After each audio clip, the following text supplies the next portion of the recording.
Afternoon, everyone. Thanks for joining this MySQL sections. So if you have any questions, you can post it to the Q&A. So Ryan and myself, Ivan Mar, will be here. I'm speaking. Ryan will be helping you to answer if there is any questions. So feel free. You don't need to wait until the end. You can post questions during my talk. If you have any specific issues, you can actually use the chat windows to tell us. Thanks a lot. So this session is about the MySQL Database Service. As the hackathon people develop applications, I'm trying to explore with everyone to show how we can use, what's the use case, and how applications like Java, Python, NodeJS, which they can actually be connected to the MySQL Database Service on cloud. So the agenda as today, we'll talk firstly about the MySQL Database Service in short term, MDS. And we will talk about the backup and restore, which is actually using the MySQL shell, how we can get in the data and get the data out. And going through the object store on the OCI, this is also a very useful techniques. That's to explore a much bigger database or actually data size for storage. And developing applications, we actually will try to look at how we can use the MySQL client or MySQL shell client, as well as the applications which they are written in Java, Python, JS. And at the end, we'll actually update about the latest and greatest products we call MySQL Heatwave on OCI. So about the MySQL Database Service, MDS, which is of course running on the OCI platform, it is a managed service. It has to be handy, very easy to use. Point and click, you get actually instance provisioning, and when there is new versions, and it is just update, easily and automatically. So the latest and greatest features from MySQL, which continues to be innovated, from Oracle. So we fully manage the MDS in a way you don't need to take care about the OS, the database, and as well as like how you do backup. So it's all actually inbuilt. And of course, we take well aware of the security. So on OCI, we have all kinds of the data protections, security, and when there is any security issues, we actually take actions to this, like OS, the patches. So this is actually quite a very good way of getting the system up and running on the OCI MDS platform. So as the managed service and for the enterprise company, we actually use this MySQL Enterprise Editions to build on top of OCI. It has all kind of compatibility to what you are using on-premise MySQL database. And it is actually the same MySQL running on yours or actually on us. So it is built on this Gen 2 cloud infrastructures where you can leverage OCI's other services, which can be compute network or actually extra service like visualization through Oracle Analytic Cloud or something else. So basically, you can see it is the fully managed cloud service. If you are doing this on-premise as MySQL, you need to provision the MySQL database, you need to provision the OS, all this kind, and storage to manage your way. And so as the managed service, it has to be handy and easy. As mentioned, the patching, the security is all into this MDS. So as the use case where you can apply the MySQL service, you can actually build application on cloud as native way. People may be building service space, like for example, how you get data, how you post the data. So it's actually service space. It can be using OCI functions or OCI services like gateways to access MySQL or build your own as microservice applications. There's other cloud visualization tools on OCI, which can be Oracle Analytic Cloud, which can actually use point and click and access to MySQL Database Service. It has also the private channel, which talk directly to the MySQL service.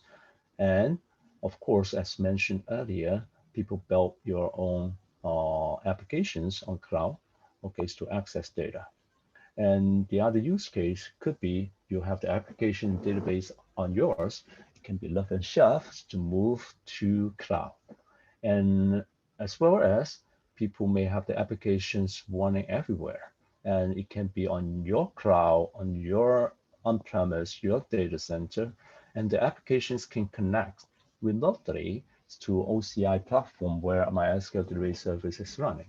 So it is kind of hybrid.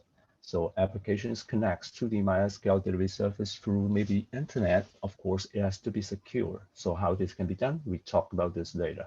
Maybe it can be your IoT applications running everywhere. So they actually leverage the clouds to access the data. And of course, your on-prem applications connects to OCI through the connectivity for sure. And some other people may actually use MySQL database on OCI, where it is like, okay, cross-platform as the backup. So when anything happens, things can actually move there. So it is like a DR, secondary data center, whereas the on-prem is your primary. So serve the DR architectures. And there's also people trying the analytics on cloud, where data sitting on-prem, but data can actually be replicated, okay, from your side to our MySQL database service on OCI. So your applications like analytics can actually be built on OCI.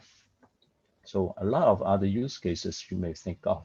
So here, we talk about how data actually can get through from place to place. So for example, you may have your on-prem data, which is running MySQL, or you may have your data on other platform RDS, which we can use kind of the tools we call this MySQL shell, and it's connected to the data. And data can be exported and dump, we call dump, and to the OCI object storage. And by having the data, and we can actually put this data back onto us.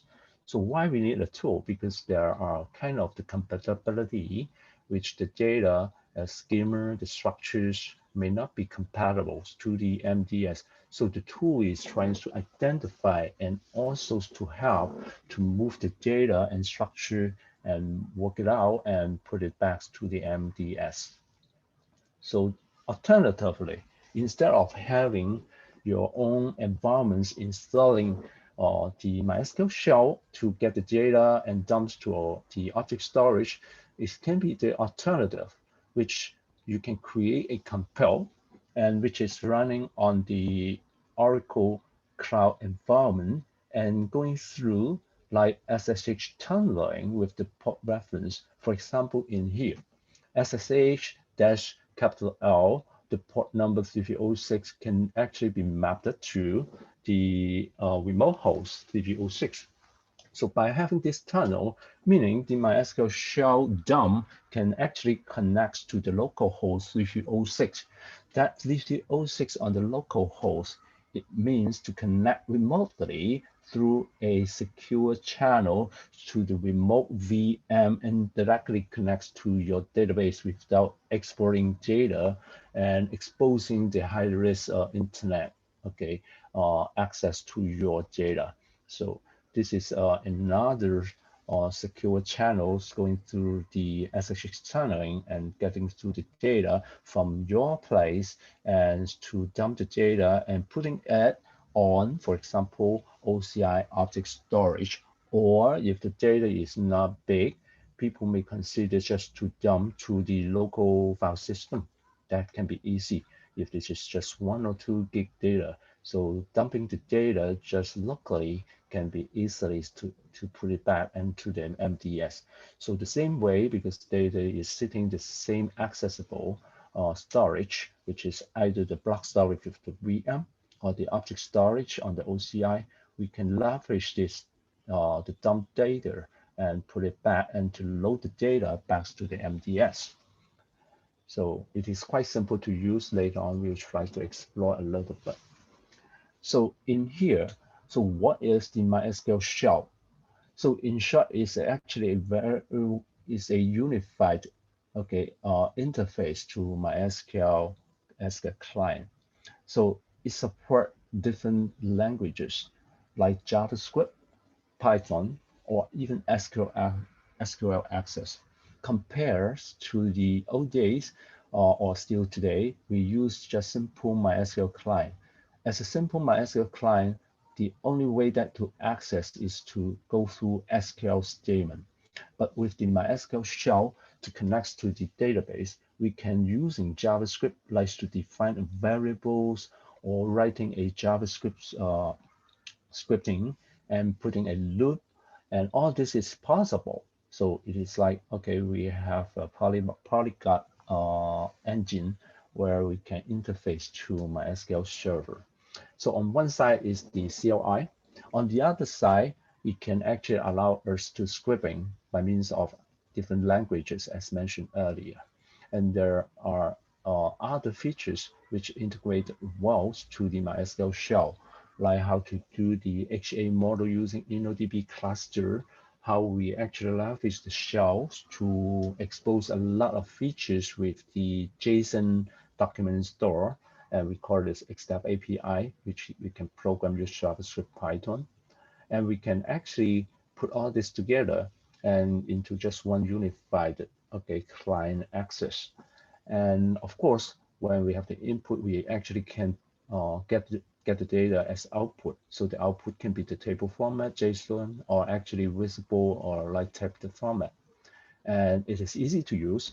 Yeah, when we hit the MySQL shell, we can actually use this auto completions and actually can move up and down to roll back to the history, and it's all support. It is very well written. And as well as the last part in here on the right hand side, somehow we need the upgrade MySQL server, for example, MySQL 5.7 to MySQL 8.0. The MySQL shell has the utilities to check for the upgrade. Okay, so that's we call this upgrade checker. It is important today when we consider to move to MySQL Database Service.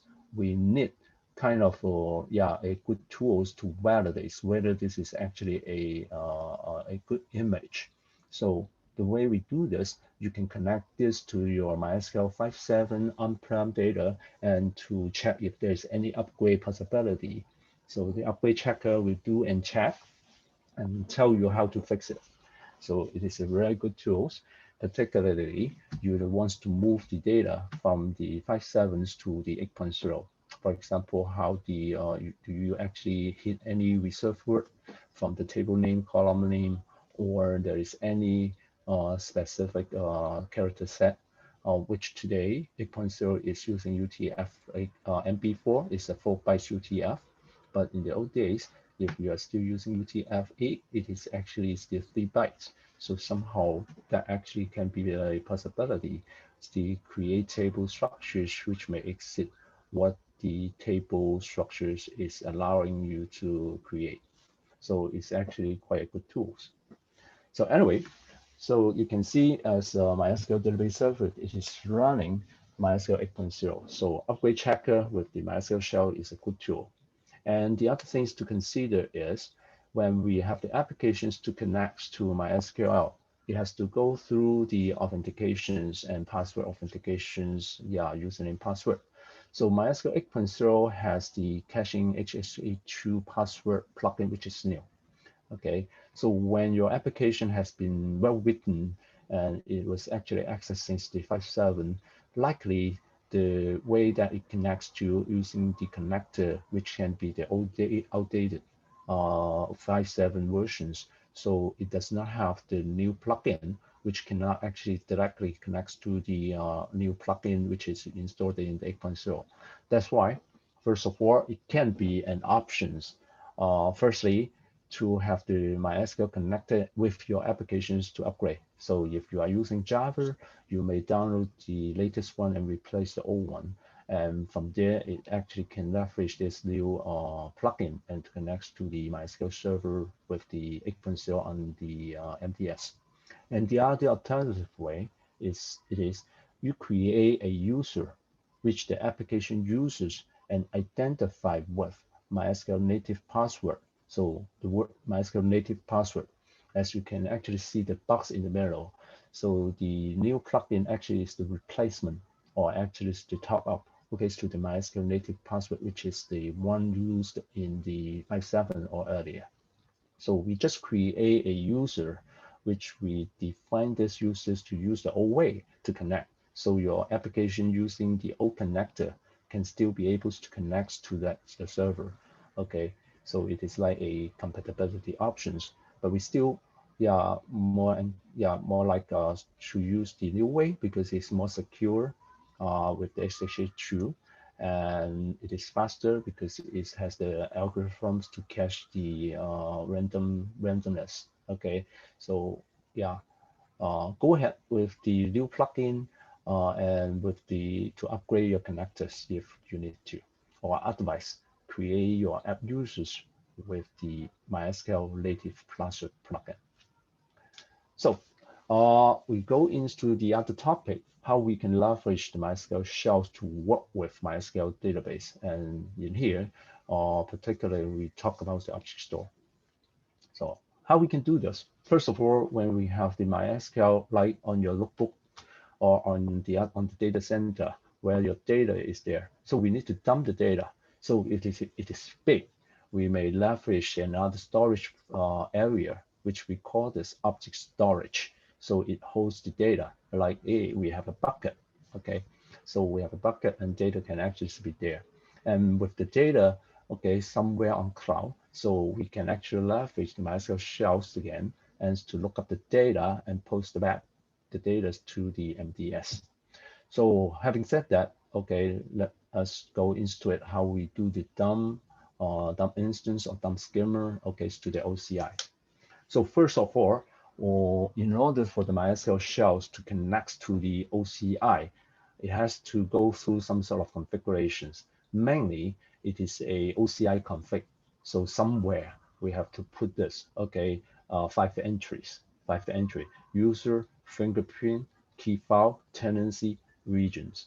So basically, those are actually quite easy to create this file. Okay, for example, this is just oci.config. Okay, let's go through the steps. Basically, the step one is to create the public and private key. So as shown here, it is OpenSSL, and it is actually to create the key file. So the key file, the private key is actually, you just put in the OCI config. In here, the right corner, so it is using the tool that /.oci, so it has to be replaced by a a full path instead of using tool side. Okay, just to clarify in here, don't use the tool side, it may not actually work correctly. So replace that with the actual folder. So create this file with the key file equal to something, and the rest is just copy and paste. The rest, okay, the other 4 items is copy and paste. The next step is to create the object storage. So because we want to, you log into the logins to the OCI.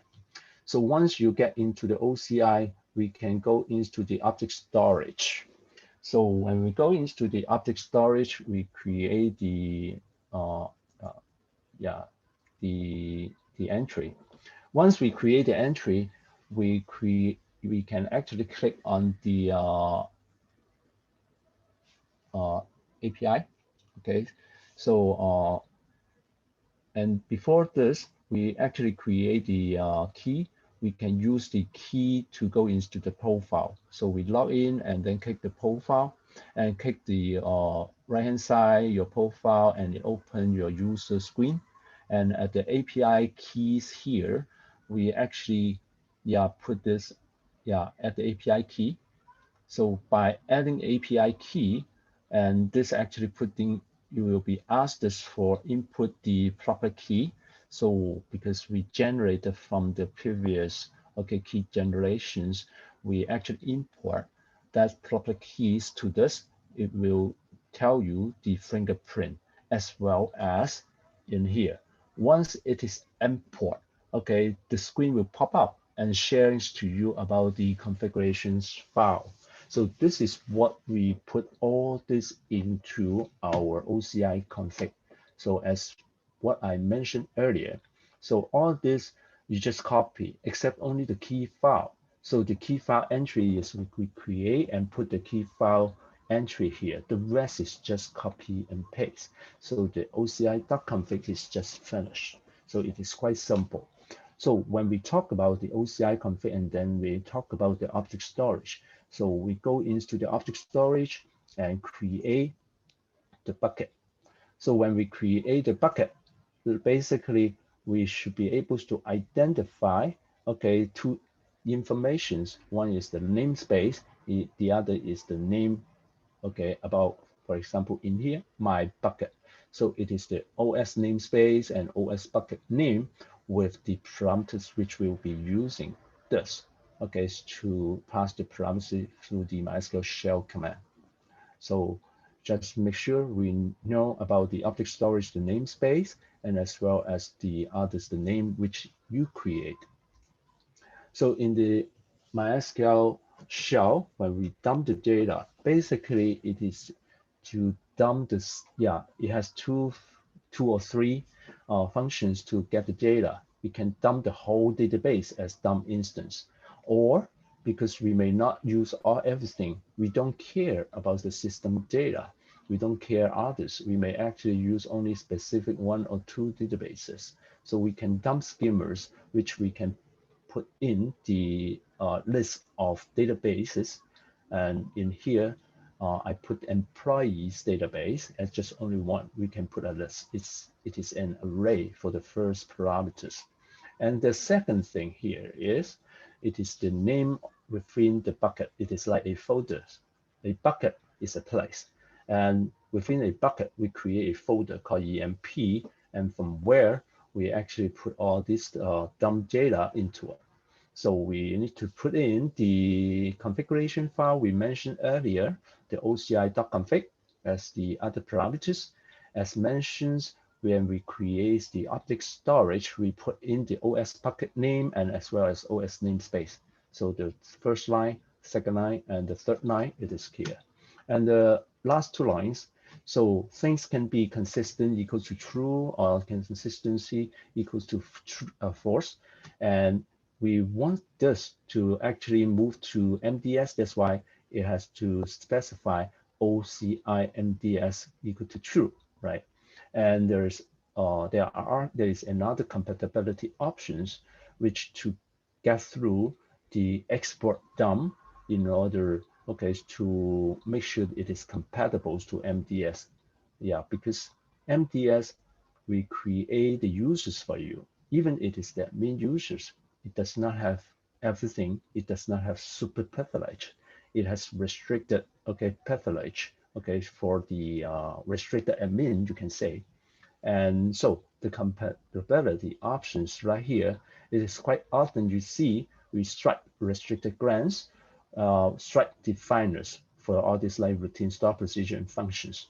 So by having this, it actually produces the files, which is not just one single, it's a whole list of files, and which can actually be running in parallel. So the threading, you can actually put other options in the MySQL shell to run concurrently to dump the data. So it is a really fast, as long as it can connect and draw the data and actually put to the storage. So it induces the network traffic as well. So in here, so we dump the data, we can actually go back to object storage, and then you can see the bucket, okay, which in here, my bucket, and there is a folder called EMP, and it will be generated. So once we have this, and we basically on our server, we can load the data back. So we use the utility util.load_dump, load_dump. So loads to somewhere. Example in here, it should be the name EMP. Okay, corresponds to here EMP. The load_dump, the first parameter should be EMP, and the second parameter is the configurations which can connect to it. And thereafter, it is about the object storage naming, right? It's the bucket name as well as the namespace.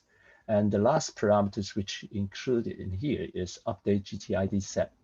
So this parameter is good for us to maintain correspondingly the GTID values from your server and back to the MDS. So what that means when we need to build replications, all this GTID on your server, okay, we know we have it because they are your ID, we have it. It will not be asking the data from yours. Yeah, because this is updated to the MDS. So append, replace, or actually we do nothing here. So there are quite 3 options that we can actually set the update GTID. And likely the append is mostly used. So we actually move data. We can actually use the backup and recovery. Instead of doing the point and click on the MDS, we can use this to logically to dump the data, and you can actually move it around and back to yours as well. So in here, to dump data to MDS, the options here is consistent as false. It doesn't mean that it is not consistent when it is updated, meaning the consistency, meaning a concurrency. When somebody update data, would it be consistent? Okay, so by having true, it is the better ways to do this. So at this moment, for you to use the MySQL cell to dump data from the MDS, you need this consistent : false.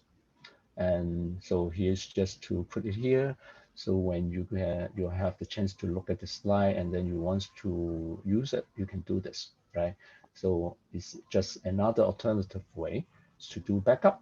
And the same way, we can actually to load the dump to somewhere. Okay, when you create another MySQL server, you can actually put into your new server. So you can actually move data across, okay, to another server with OCI. So after this, let's look at the connectivity.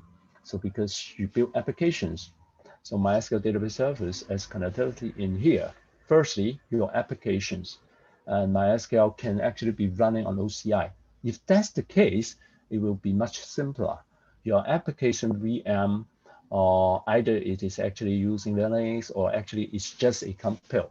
So the compile will be sitting on the OCI with the subnet, which is likely marked as public subnet, but it's still within the same VCN.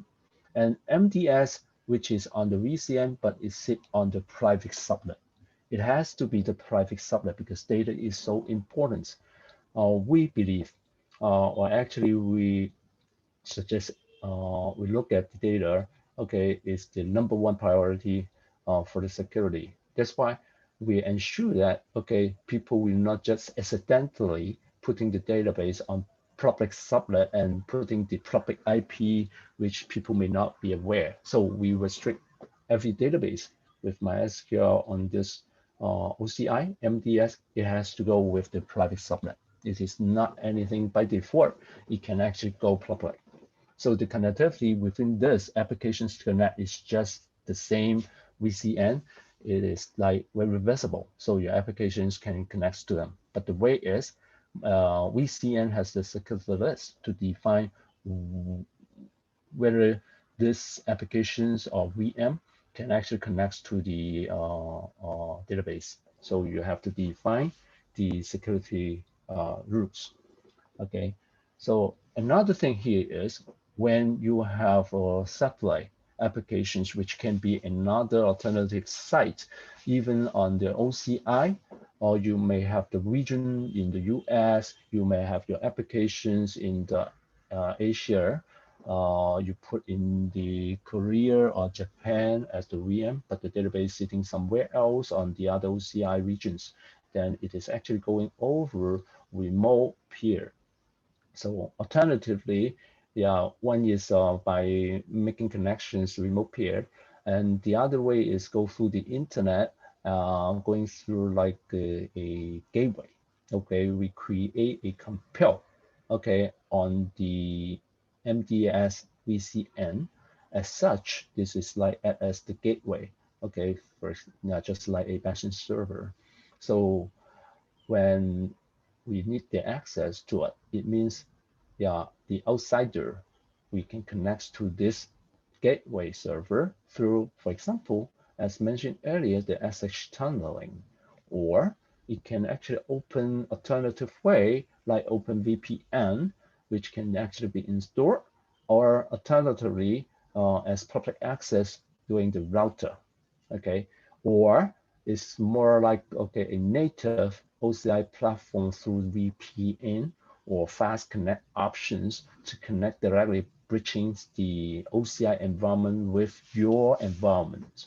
Okay, so here SSH tunnel, as like this gateway, you provisions the VM, which can be accessible through the internet, and it might be password authentications or using the default, using the private public key authentications.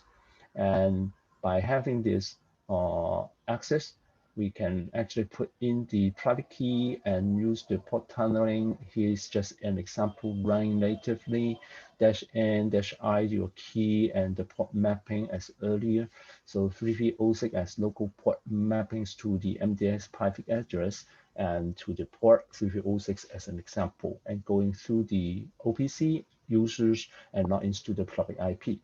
So by having this, your applications can actually just point to the 3306 and connects to it, right? So because the localhost 3306 has already been mapped to it, but this is actually just your application VM directly connects to remote server.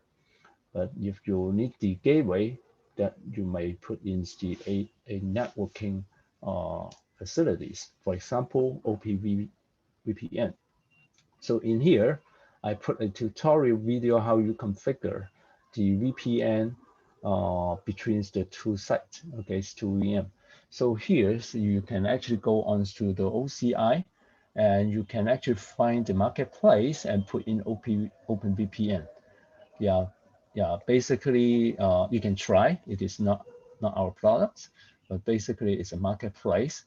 So you may have the other options if you like. So at this point of time, you have two connections as free. Okay, if you try to click it and launch it. So yeah, if you define and provision this OpenVPN server through this marketplace, then you can actually use this to configure the connectivity between the OCI environment and your environment. And of course, your environment, like your notebook, when you need to access to it, you can use the OpenVPN client and just log in and then download the profile. It's just connect.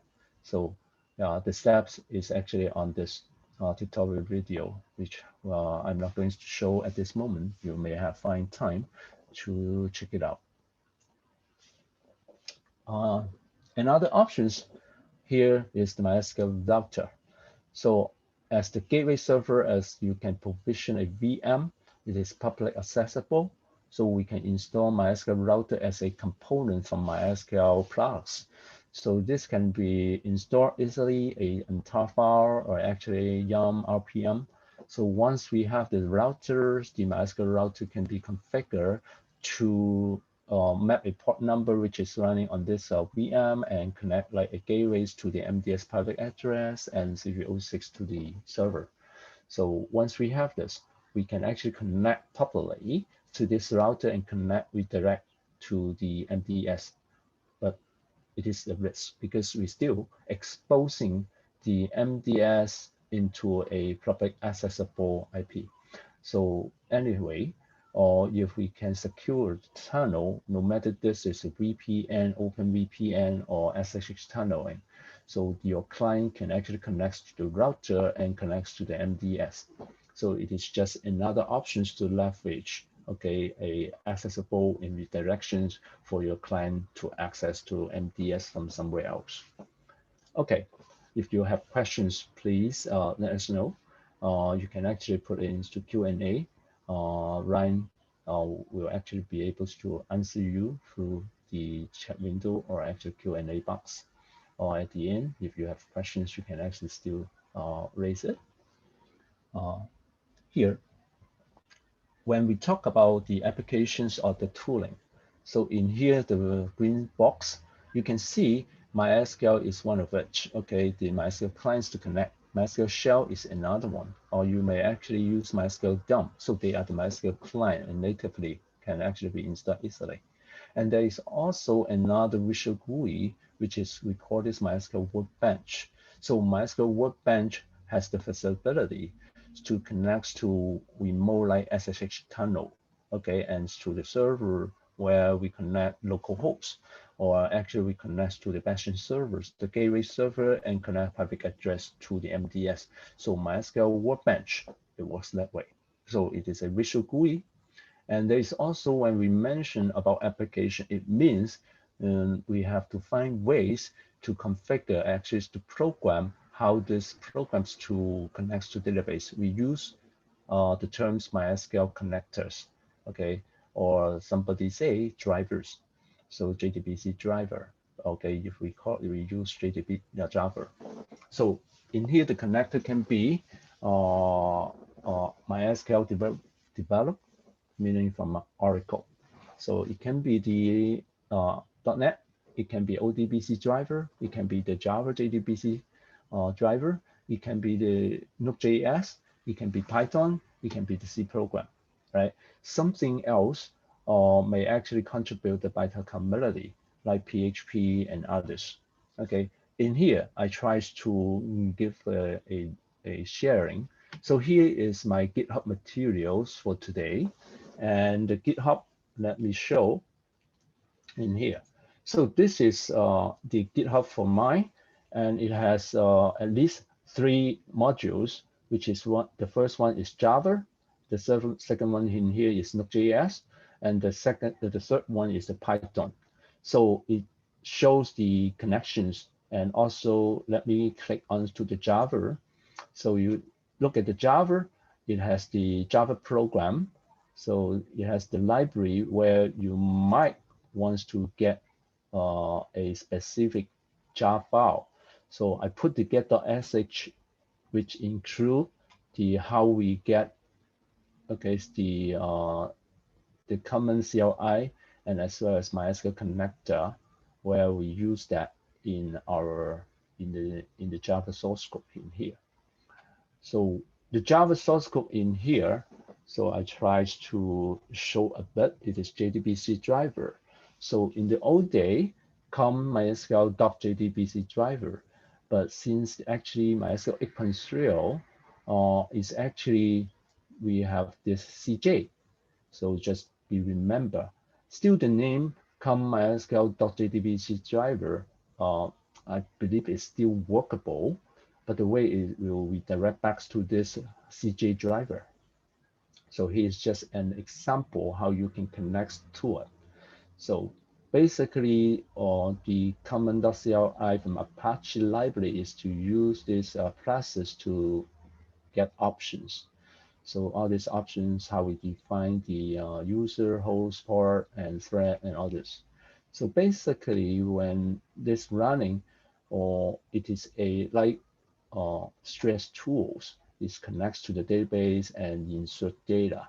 So when we look at this, it actually create multiple threads and create a table and database where the database is the test, the table is my table within the test data, test DB. and it has just only a very simple columns called F1 and F2. So you can actually see this. There is the way how we get new connections. We actually use the JDBC and set the user password and bring up the driver, which is CJ driver. And we also, just get the connections back to this. So once we have this, we actually execute the transaction. So today we are not talking about Java, but at least we try to share, okay, it has a reference materials which you can actually build on top. Okay, if you are not aware how you connect, Java is the way it's simple, or actually you Google around, you can actually find a tutorial sample. So Java is the one. So let me go back to the slide. So here, as mentioned earlier, Java, you can actually hook up to the dev.mysql.com download.net.j. You can download your package, and the way that you download, and then you actually put this Java file back to your platform. And here is just my example. So as mentioned earlier, get new connections is try to set and then return the connections back. So the second thing here is about Node.js. So for sure, the first actually we need the connectors. So we install Node.js. We actually install at MySQL the XDEF API. So from us, Oracle, we actually create the XDEF API with the Node.js. A lot of the promise, protocol from Node.js, and we actually developed this Node.js connectors with parallelizations, asynchronous, connectivities. So you can actually use this. Okay, we have the MySQL X connectivity. So by default, MySQL Database Service, when it is created, it goes through the 3306 port. It also goes through the 3306O, where it is the X protocol. So let me actually go in a bit faster.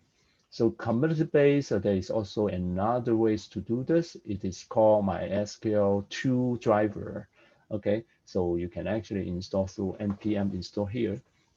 So in short, here is just an example using the My2. So you can see that it's just an example. Once you install, you can actually be able to connect through the MySQL 2 and connect to it and create connections by defining the host port and username, password, and the connected database. As a simple query, we can run a promise query to connections to connect and select a statement and retrieve the data and do all this in one shot. So, and after this, it is to end. So you can see this is actually the outputs to return the user list and as well as column definitions from this console.log. So it is up to you how you define. So it is one single statement executions, but it is actually yours. So a few slides which I prepared in here just for record. Okay, so with the Node.js drivers from Oracle, we built this. We have the XDEF API. We can do the async connections, and this actually you can await to connect, get the sections, create schema. It actually works well with the document store JSON data. So here we can actually create the data and we use a connection if the collection is there. So we create a collections and call server, and if the server collection is there, just reuse it. So this is actually just parameters to show, and the collections we can get it and then manipulate it. So we can actually create document and add the document, and also we can actually create a so-called transactions. We add, we retrieve, we get connection and find and bind variable and short and retrieve only 2 rows or 2 documents. So it's actually quite intuitive, right? So we can add, we can modify, we can select. Okay, so it's a CRUD access. So we can actually start the transactions, which you can see start transactions in the middle section, doc start transactions, and when we select and add and modify, all this is in one go. So it actually, the XDEF API, it supports just the basic SQL statement, we can actually use section.sql and execute the SQL statement in the old way, but we can actually do the very trendy way by having the document access, okay, with MySQL. So create index and do things. Okay, try to skip this. Okay, clean up as well. We drop connections and close the connections. So Python is another kind of interface which people may be using, to create your applications. So Python, likely you have the Python 2 or Python 3 today. So as Python 3, we can actually use the module PIP to install MySQL connector Python, or you can actually go and download the Python and then PIP or package to install. So once we have this, so we can import the MySQL connector. So the MySQL connectors can actually connect quite easily. And here is just example. Here's just example how we can pass and then connects to the server. And here's alternatively, use the dictionary as the config. We can pass the name value mappings as dictionary variables and to connect without actually a long list of parameters. And let's see a little bit, okay, with the next few 10 minutes. So let's go through the login. So let me actually log in and do the MDS and check. So here, when I connect to our OCI, where we can find the MDS, firstly, we just wait for the screens to pop up.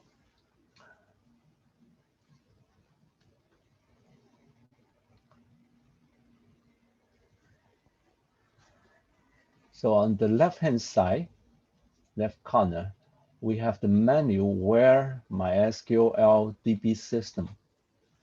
So on this screen, we created two MDS instances. One is my HeatWave DB, one is my DB. Okay, let me try to click through the provision step. So as the demo DB in here, I can put a name, I can put a demo descriptions, and I can assign the compartment where I put the MySQL database and assign where we put this in the AD and defining what actually the shape, the compute powers, how we define this. It can be 1 CPU, 2 CPU, the memory size, or actually up to, which is 64 CPU, 1 terabyte memory. So there's also one specific one called HeatWave. Okay, we'll talk about this in the last few minutes. So it is a analytic real-time engines for database for MySQL. So let's just go through the step. For example, select the HeatWave 16 CPU 512. So and then we define the size. So I may have a 1 terabyte data storage size, just for example. Yeah, in here I can define the username, I can define the password,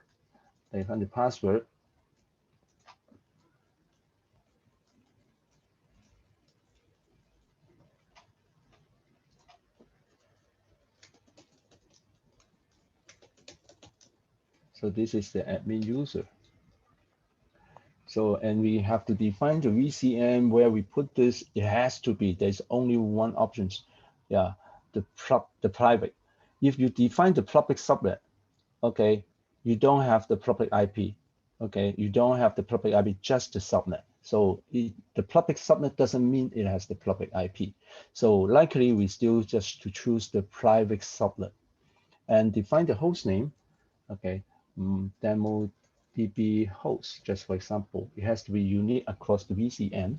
And here, what we mean by the traditional port, and as well as when we look at the Node.js, when we connect to it, it can be the 33060, which is the X protocol port. just an example. So in here, we can enable backup. We can actually define in here, I disconnect. Yeah, I just deselect this and then create. In here, I'm not going to create this. It takes time and it use my resources. So let's look at this. Once it is created, so the way is we can see it's actually pointing to a specific IP. So we will leverage this IP 10013 and the port number, which is defined in here. So when we have this in here, just an example, we clone the GitHub, my client as the Javas in here. I can actually be able to run the Java and to connect to the server and running multiple threading. So when it is running multi-threading, 100 thread and then bumping to the database, so this actually bumping to here. So when this happens, you can later on you can see these connections will come up and then bump into 100 connection in here as the metrics in here can be shown. So it actually run 100 attempts to insert data. Is actually execute elapsed time 13 seconds. So let's look at the Python, which the last part we go into it. So in here, the Python, how we can connect, just an example where the three we can connect. We actually pass the parameters, which the first parameters, second and third and fourth. So we define all these parameters into the way hostname, port user, and password. So by having this, and then we can actually connect. So it is configurations, use this dictionary. So we can actually use Python and to connect. And the first one is here. So in here as the demo, we just create the users, and then the password is somewhere like, for example. So in here, so we need this to install the Python connectors because the module name connector is not built into it. So we need to connect the Python connector. So in here, we can actually be able to see that how we install, and we can actually sudo Python, and it's actually in there, but we need the Python 3s to run. So basically, if I type something wrong, I have the errors, right? Because the connections cannot go through. So let's look at like how we can actually create tables. So let's the 05. So we can actually run this, and later on we try to look at what actually the create table syntax. So 5. So it is the same, and sorry. So we need to create the context. So I'm password. So all these tables created already. So you can see, the employee schema, and because I did actually execute this. So what is the 05 statements? So basically when we run this, instead of just connections, we have the other statements in the script, and you can actually find on my GitHub. So it connects to it, and then once we connect, we actually expose and create a DB if it does not exist. And for each tables, we try to create a table. For name DTL in here, we try to create a table, and if there's any errors. So of course we can at the end, we can select. So here is just the way how we load the data from the employee and also select the data at the end. So I'm not going to go through all this. So here is just to find the result and execute the cursors, which the SQL statement is running. So it is about that. So let me back here, you can see. So the object storage we actually mentions, and all this provision and object storage, we can actually, what is the content with the object storage once we dump the data? So let's look at this. When we go into the object storage, and we have the my bucket in here, which I did to dump the data with the database employee. It has a few names which I ran a few times. So you can see employees, you can see EMP. So just like employees, when I open this, so as mentioned, when the dump is executed, data is actually a set of many files right here. So it is not just one single file. So the way is we don't need to take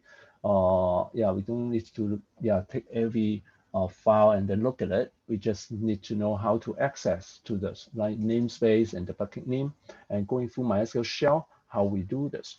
Okay, let's do one thing in here. So let's say we want to connect and then dump the data again. So let's do connections. My root 10.0.1.3. So when I connect to this, I want to execute. So let's look at this. We actually to dump the data again. So let's do this. I try to dump this. Okay. Here, I try to dump, and of course, it doesn't work in here because it has the same file name, but just do this. Okay, now, okay.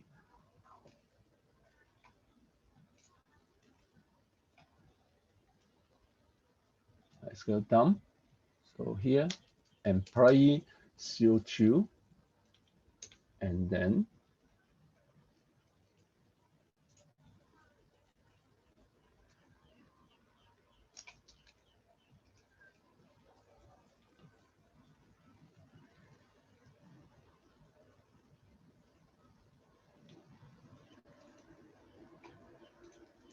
let me copy and paste.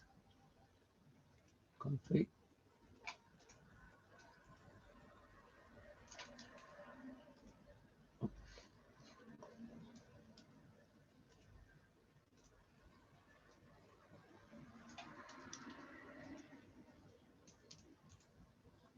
And the last one.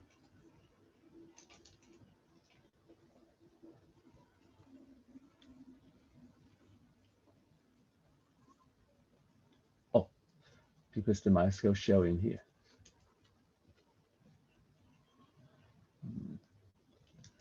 Let me type schemas. Something maybe the PowerPoint.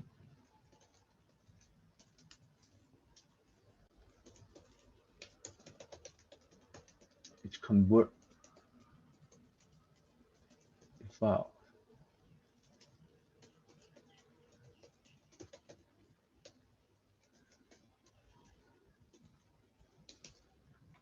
Let's assume it works. Hopefully. Yes. Okay. The rest. So this is actually to dump the data and create the data. So let's move to the last part. To summarize, you can see we can actually leverage the MySQL shell to do the object storage dump and load. And we actually showed how we use the Java and Python as well as NodeJS. So the last, okay, in the 5 minutes time, we try to share to you what is heat wave. So MySQL Database Service, we actually create the analytic engines which can produce a more powerful and very fast MySQL query in here. So basically, MySQL Database Service, as you can see, we can create a heap wave. It is an in-memory database engines backing the MySQL frontier. So in here, MySQL as OLTP applications, we can just getting data in and storing in like InnoDB storage engine data.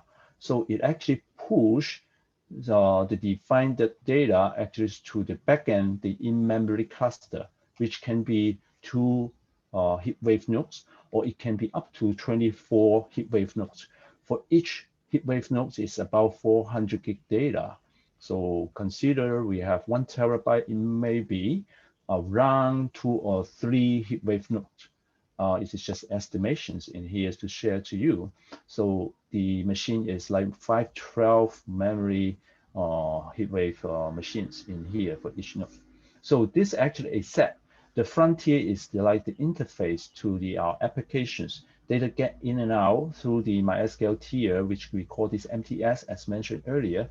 We can expand this, enables the heat wave at the back, which can run the data, okay, much faster instead of, okay, we do ETL data and to somewhere else getting another database engine. You have to find another body to know the skills and then doing the applications with the analytics. So we have one whole platform, okay, to work with your OLTP and OLAP applications. What is this?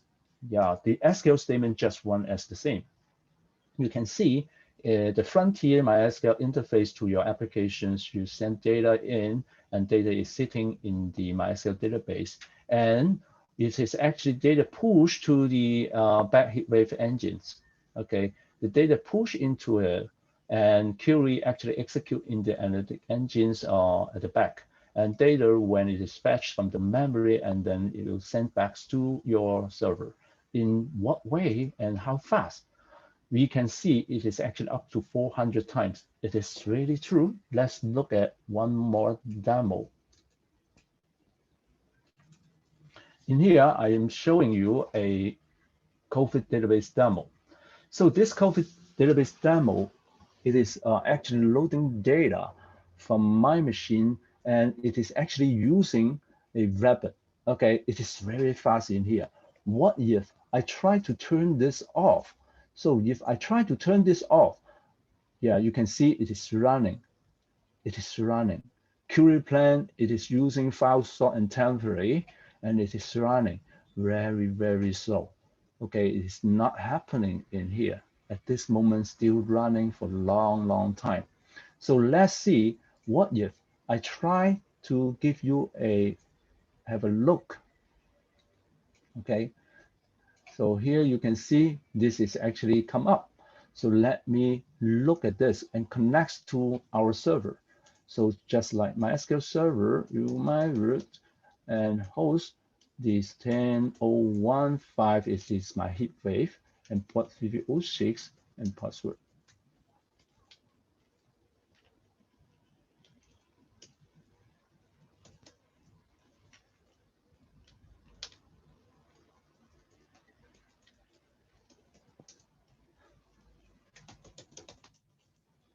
So in here, I use COVID-19.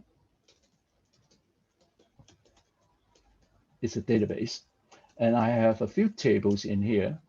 Let's do a quick way of select the data. As example in here, just for example, I try to run this, and it is running slowly. Yeah, because the way I use is to set the variables, which is off, okay?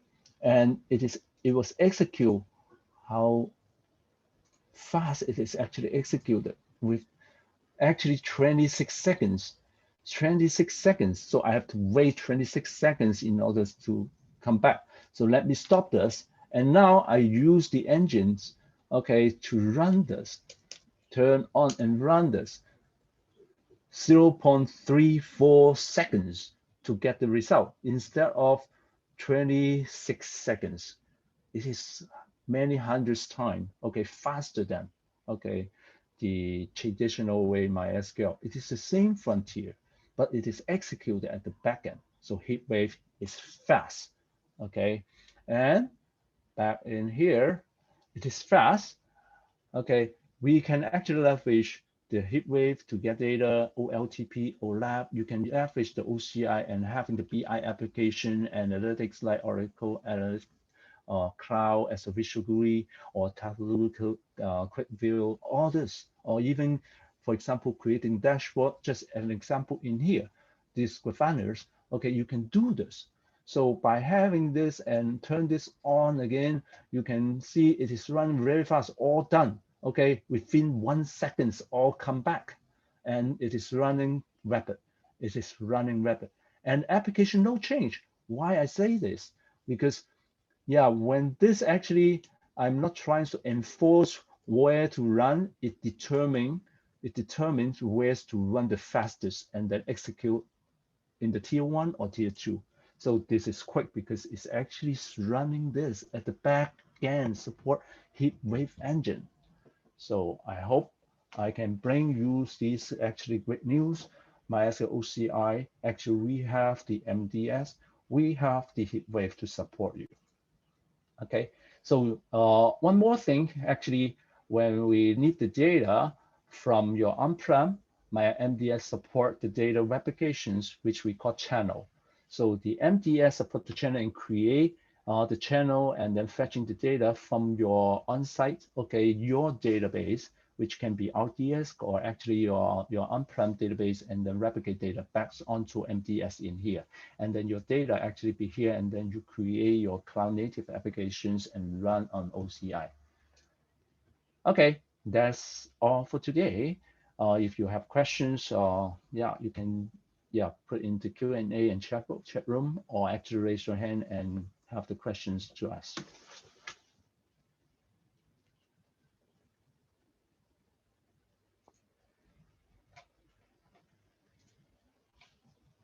Any questions?